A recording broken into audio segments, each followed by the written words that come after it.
बिस्मिल्लाहिर्रहमानिर्रहीम। अस्सलाम वालेकुम। मैं मुदस्सिर शाही एडवोकेट और आप देख रहे हैं लीगल इशूज़। आज जो लीगल इशू डिस्कस करना है वो ये है कि जनाब पोस्ट इलेक्शन तो हो गए, इलेक्शन के बाद जो सूरत हाल चल रही है उसके मुताबिक, मिसाल के तौर पर फॉर्म 45 रिज़ल्ट कुछ और था, लोगों ने पोलिंग कुछ और की, उसके बाद रिज़ल्ट कुछ और बना 45 पे, लेकिन रिटर्निंग ऑफिसर ने बदल दिया, धांधली कर ली, तो बड़ा काम ख़राब हो गया। बहुत सारे लोगों ने चैलेंज भी किया हुआ। आज हम बात करेंगे इस्लामाबाद हाई कोर्ट के लेटेस्ट फैसले की। इस्लामाबाद के अंदर जस्टिस आमिर फ़ारूक साहब ने, उनके पास लोगों ने चैलेंज किया कि ये उम्मीदवारान थे, देखिए ये पीटीआई के उम्मीदवारान हैं जो कि जीत चुके हैं, फॉर्म 45 हमारे पास सारा कुछ है, रिकॉर्ड तलब किया जाए। रिकॉर्ड तलब करके तो देखा जाए कि जो हमारे पास फॉर्म 45 हैं उनके ऊपर तो रिज़ल्ट कुछ और है। तो उन्होंने कैसे रद्दोबदल किया, कुछ चेंजिंग की, कोई जनाब ओवर राइटिंग की, क्या किया उन्होंने, किया जाए। तो मिस्टर जस्टिस आमिर फ़ारूक साहब ने, उन्होंने बार बार डेट्स 1, 2, 4, बहरहाल सिलसिला यूँ ही चलता रहा और एट द एंड उन्होंने ये किया कि ऑर्डर कर दिया कि मैं ये जो है ना आपका केस, इसको रिप्रेजेंटेशन बना के हम भेज देते हैं इलेक्शन कमीशन के पास, वो डिसाइड करे। इस चीज़ को फिर चैलेंज किया जो पीटीआई के उम्मीदवारान थे, उन्होंने चैलेंज किया हुआ था कि इन्होंने घपला किया हुआ है इलेक्शन में, जीते हुए हम हैं, हमारे पास सारा रिकॉर्ड मौजूद है, फॉर्म 45 सारे मौजूद हैं, उसके मुताबिक हमारी जीत है।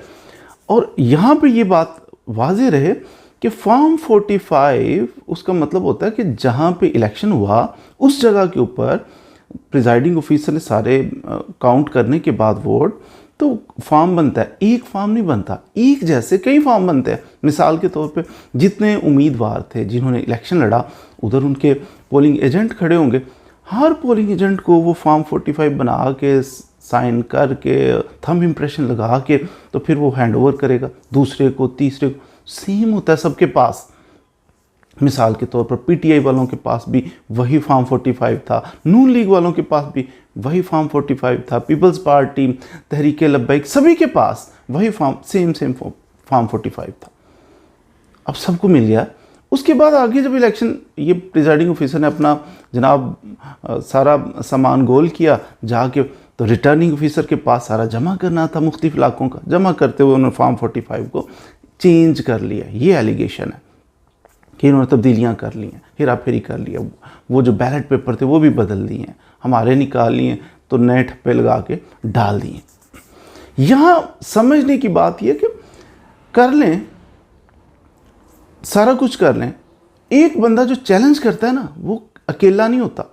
मैंने अर्ज़ किया कि फॉर्म 45 एक से ज़्यादा लोगों को दिया गया। तो जब पीटीआई वाला एक फॉर्म 45 लेके जाता है, कहते हैं कि ये फॉर्म 45 जनाब ये जाली है, इसे तो खुद बना लिया है 2 नंबरी से, फिर एक और फॉर्म 45 वो तहरीक लब्बैक वाला लेके आएगा कि सेम जैसा इसका, मुझे भी तो यही इशू किया गया, थंब इम्प्रेशन वेरीफाई करवा लें, ये प्रिजाइडिंग ऑफिसर की हैं, वही पीपल्स पार्टी वाला ले आएगा। नून लीग वाले कहते हैं हमारे गुम हो गए हैं, नून लीग वाले आमतौर पे वो पेश नहीं करते फॉर्म 45। तो जब पीटीआई वाले फलां मुख्तलिफ पार्टियाँ जाके वो सारे फॉर्म 45 सेम होता है, फिर वो जाली नहीं हो सकता, एक का हो सकता है, सबका, सारी पार्टियाँ मिल थोड़ी जाती हैं, पीडीएम थोड़ी बन गई इतनी जल्दी। तो फिर ये सारा इन्होंने चैलेंज किया। जस्टिस आमिर फ़ारूक साहब ने कहा कि ये जनाब मैं इलेक्शन कमीशन को भेजता हूँ, वो फैसला करे। अब इस चीज़ को आईसीए में चैलेंज किया, पीटीआई के जो थे उम्मीदवार, उन्होंने आईसीए भी मैं बताता चलूँ, आईसीए का मतलब होता है इंट्रा कोर्ट अपील। एक अपील होती है सिंपल अपील से मुराद है सिविल जज ने फैसला किया उसकी अपील होगी सेशन जज के पास, सेशन जज ने फैसला किया उसकी अपील होगी हाई कोर्ट ने फैसला किया उसकी अपील होगी सुप्रीम कोर्ट। ये है अपील। तो आईसीए इंट्रा कोर्ट अपील ये होता है कि फोरम वही रहता है। मिसाल के तौर पर हाई कोर्ट के अंदर केस चल रहा था तो हाई कोर्ट के अंदर दोबारा अपील उसकी फाइल की जाए, हायर फोरम पे नहीं गए, उसी कोर्ट के अंदर इंट्रा कोर्ट अपील फाइल की। एक जज ने फैसला किया, 2 जजेस के पास इंट्रा कोर्ट अपील लगेगी। उम्मीदवारान ने उसी कोर्ट के अंदर, हाई कोर्ट के अंदर आईसीए फाइल की, इंट्रा कोर्ट अपील फाइल की, जो जनाब 2 जजेस के पास लगी। 2 जजेस कौन कौन से थे? मियाँ गुल हसन, मिस्टर जस्टिस मियाँ गुल हसन, और दूसरे थे मिस्टर जस्टिस अरबाब मोहम्मद ताहिर थे। इन्होंने 3 ऐसे उम्मीदवारान, बल्कि उनको तो नोटिफिकेशन भी जारी हो गया, अंजुम अकील थे, उसमें राजा खुर्रम नवाज थे, तारिक फजल चौधरी थे। इन तमाम के नोटिफिकेशन जो जारी हो चुके थे कि जीत चुके हैं, नोटिफिकेशन उन्होंने सस्पेंड कर दिए, मुअत्तल कर दिए कि ये नोटिफिकेशन नहीं। अब नोटिस किया, साथ रिकॉर्ड तलब कर लिया इलेक्शन कमीशन। इलेक्शन कमीशन देखिए, सुप्रीम कोर्ट जो है, सुप्रीम कोर्ट इस्लामाबाद में अगर देखें, हाई कोर्ट देखें और इलेक्शन कमीशन का ऑफिस देखें, एक बड़ा डिस्टेंस नहीं है, करीब करीब है। तो उन्होंने कहा कि आप लेके आएँ, सारा रिकॉर्ड इधर लेके आएँ, कोर्ट के अंदर देखा जाएगा। तो रिकॉर्ड भी तलब कर लिए। फॉर्म 45 ऑलरेडी उनके पास मौजूद हैं। जो भी उम्मीदवारान कहते हैं कि हम फॉर्म 45 के मुताबिक जीते हुए हैं, कंपैरिजन किया जा सकता है।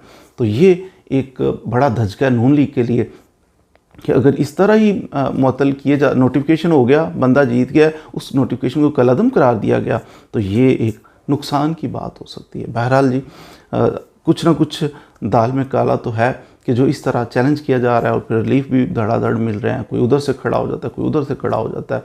तो ये चीज़ें शफाफ, लेकिन यहाँ पे ये चीज़ पेश नज़र आनी चाहिए कि कभी भी एलिगेशन किसी पे लगाते हुए ज़रूर सोचना। मिसाल के तौर पर बात लोग एतराज़ करते हैं कि जनाब जस्टिस आमिर फ़ारूक साहब हैं तो वो मिले हुए हैं नून लीग के साथ, कोई कहता है फ़लाँ जज जो वो पीटीआई के साथ। नहीं, जब तक आपके पास कोई सॉलिड एविडेंस नहीं है तो मेयर एलिगेशन ये मुनासिब चीज़ नहीं है।